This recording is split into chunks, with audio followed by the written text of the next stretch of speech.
Hello, everybody. Welcome to Housing Bubble 2.0 News of the Week, or as I like to call it, another episode of As the. I don't even know anymore, to be honest with you. So much news flying around. I don't even know what to say. Um, you know, Things are changing, and we got lots going on in the world, in the country, with the virus, second wave, et cetera, et cetera. More shutdowns happening, more things are being sort of curtailed in your daily activities, et cetera. That's going to affect more and more people. It's going to affect more and more people's personal economies and local businesses, et cetera, et cetera. So, again, the virus is sort of or the reason for the virus is beating down the economy, which will in turn mess with real estate as time goes on. I'm Randy Patrick, your host, putting the realism back in real estate. So again, appreciate you guys watching. And if you're not already a subscriber, if you could do me a favor and jump on and subscribe, it'd be most appreciated. Thank you very much. Today, we're actually going to talk about one sort of little topic here. It's a study that Bankrate.com put together. They kind of did a little of analysis and they ranked all of our states with respect to who has the most, we'll call it, housing index problems, I guess you could say. So I have a list from we'll say the best, least affected to most effective. We're going to go through in a second here, so we'll jump into that right now. There's a lot going on. Before I came on here, I always check out the news, and Manhattan, New York property, San Francisco rents, like everything is going on.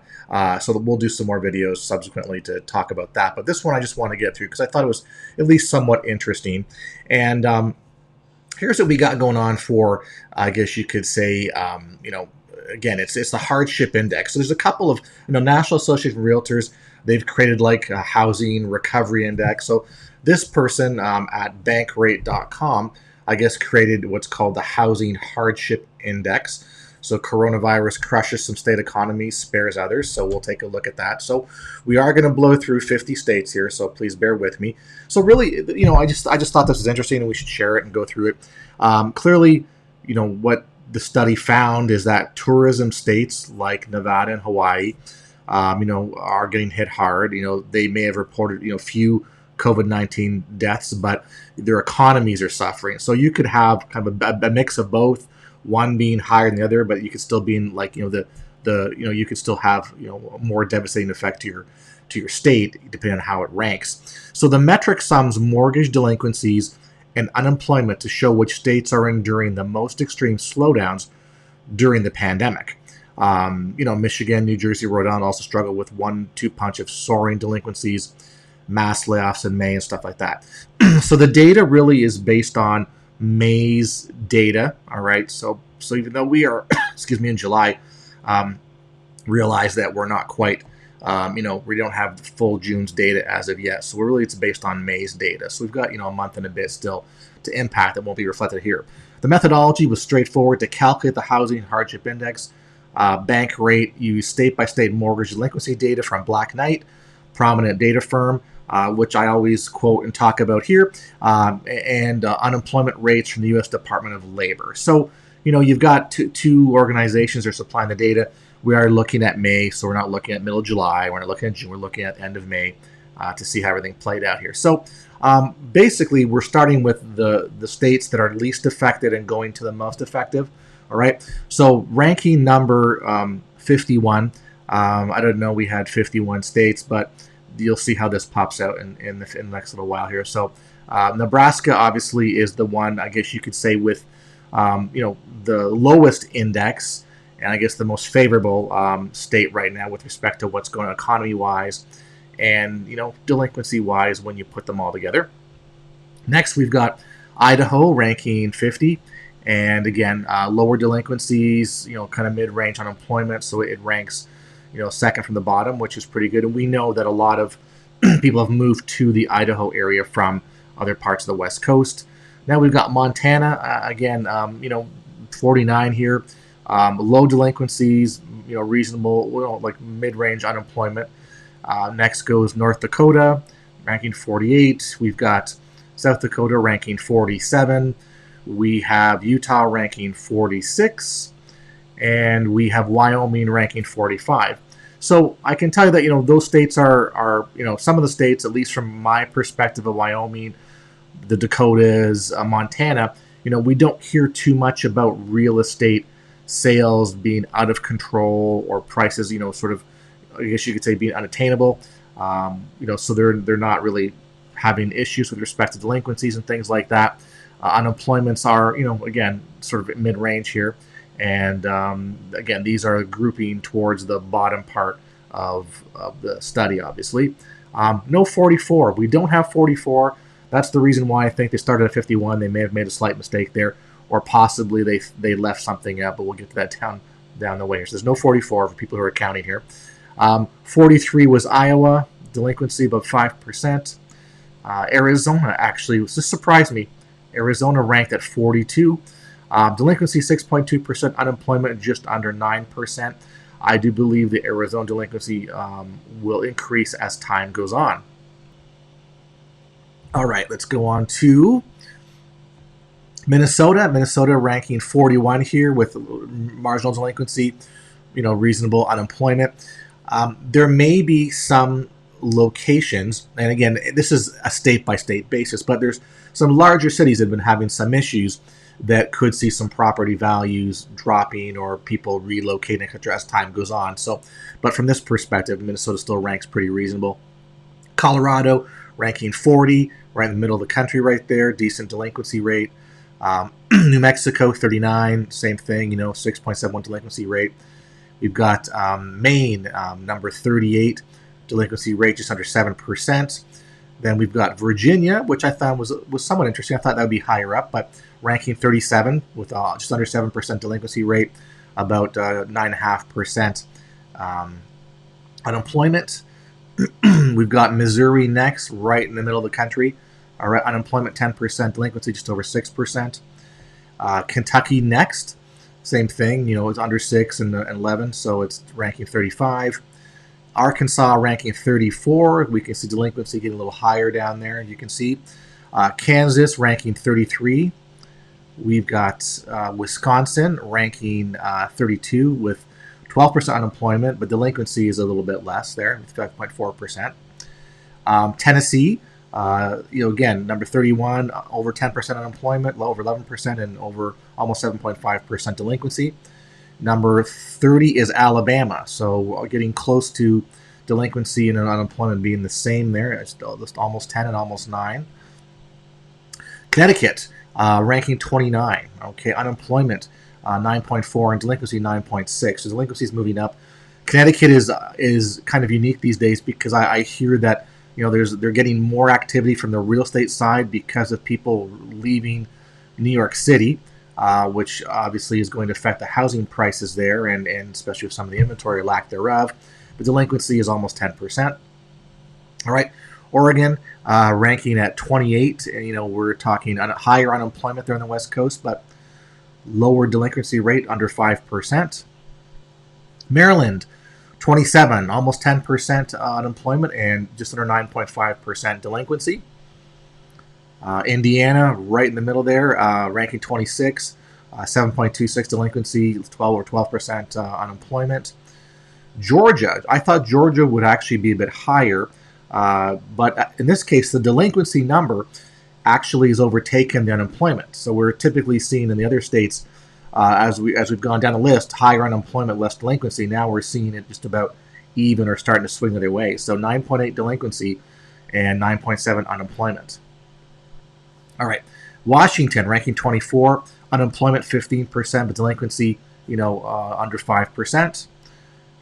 Vermont, number 23, unemployment at 12, almost 13, delinquency over 7. We've got North Carolina ranking at 22, over 7.24 delinquency and almost 13% unemployment. North Carolina is a growing state, certainly a big state for iBuyers and investors as well, too. I know that. Oklahoma ranking 21, unemployment 12.6, delinquency 7.6. Ohio ranking 20.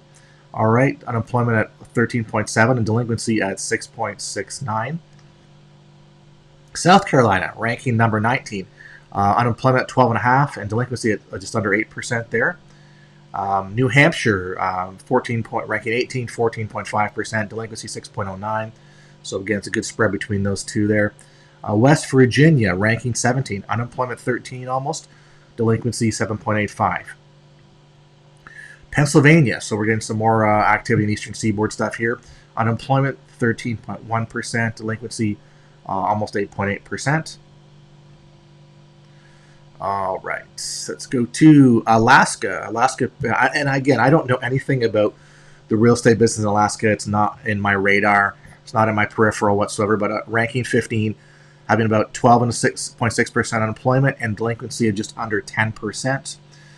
Texas, 14, hardship index 22.7, unemployment 13%, delinquency 9.7.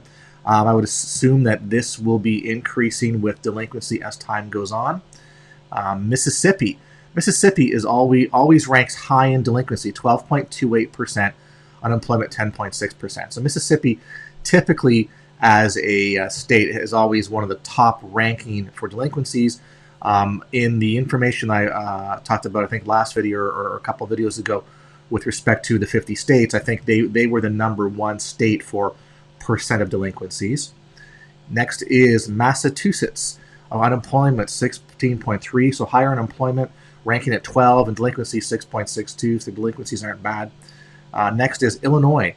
And again, I thought Illinois would be a little bit higher on the delinquencies. Unemployment's 15.2, delinquencies are 7.72.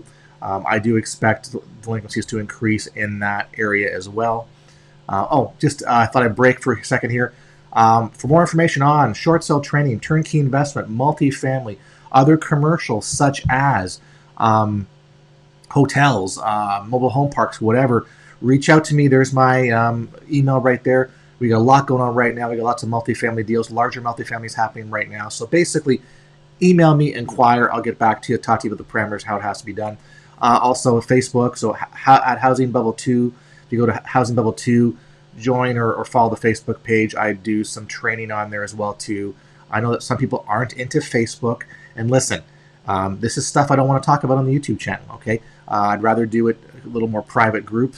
And again, it's not like you have to pay anything for Facebook. So if you need to create an account just to do this, it's not that big a deal, okay? All right, getting back to this now. California ranking at number 10. So we're hitting the top 10 now, all right? So California ranking at number 10. Higher unemployment, 16.3. Delinquency rate, 6.73. Still, not high, but, mid-range and mid to low range right now. I would expect that would increase as time goes on due to unemployment being higher and continuing to be higher as time goes on as well too. Delaware, number 9. So obviously unemployment being 15.8%, delinquency 7.57. Number 8 is Florida. And I actually thought we would be higher down here, but and listen, we'll get there. There's no doubt about that with Florida. Unemployment 14.5%, delinquency just under 10%.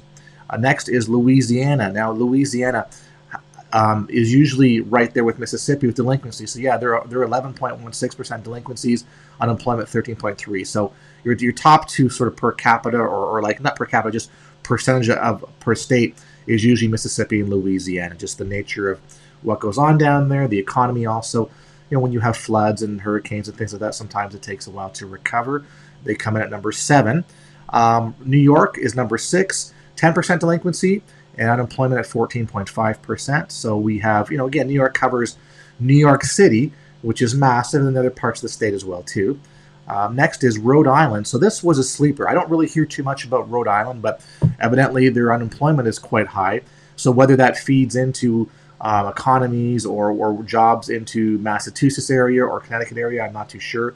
Delinquency rate 8.41, not good but not bad as yet. Could be worse. New Jersey, clearly we know New Jersey's got some problems here. Ranking number 4, unemployment 15.2%, delinquency over 10%. New Jersey, as historically has had lots of problems, and with high taxes, lots of defaults and delinquencies, etc. So that seems to be they're probably where they need to be on this chart.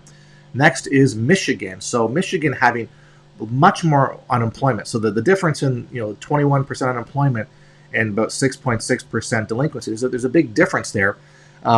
We'll probably see a lot more delinquencies happening as that unemployment number rises, of course. Hawaii, number 2. And again, As noted earlier, that Hawaii being a travel tourism state, so we've got people who were out of work there, and Hawaii also being a very expensive place to purchase property. Delinquency rate's 9.3%. So that's where you're having a little bit of problem there. And ultimately, in the end, the number one location for, I guess, this Bankrate sort of housing, index is Nevada. Nevada ranks number one, hardship of 35.29, unemployment of over 25%, and delinquency just about 10% right there. So, and again, as time goes on, we're going to see Nevada having more delinquencies, obviously more unemployment if casinos and stuff don't open and some of the attractions there. And we already, if you recall from the last video, talking about home values, CoreLogic basically came out and said, hey, we predict Vegas to be down 20% by next year.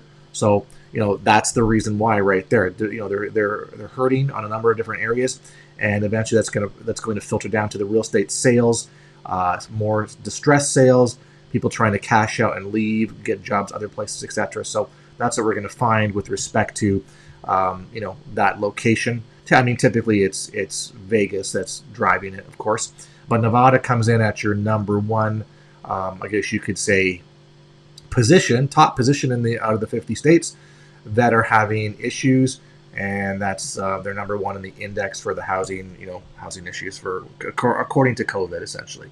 So, all right, looking forward here, what wasn't on the list? Washington D.C. They didn't actually have a spot to highlight or click for Washington D.C., so that wasn't on the list, and maybe that was the missing.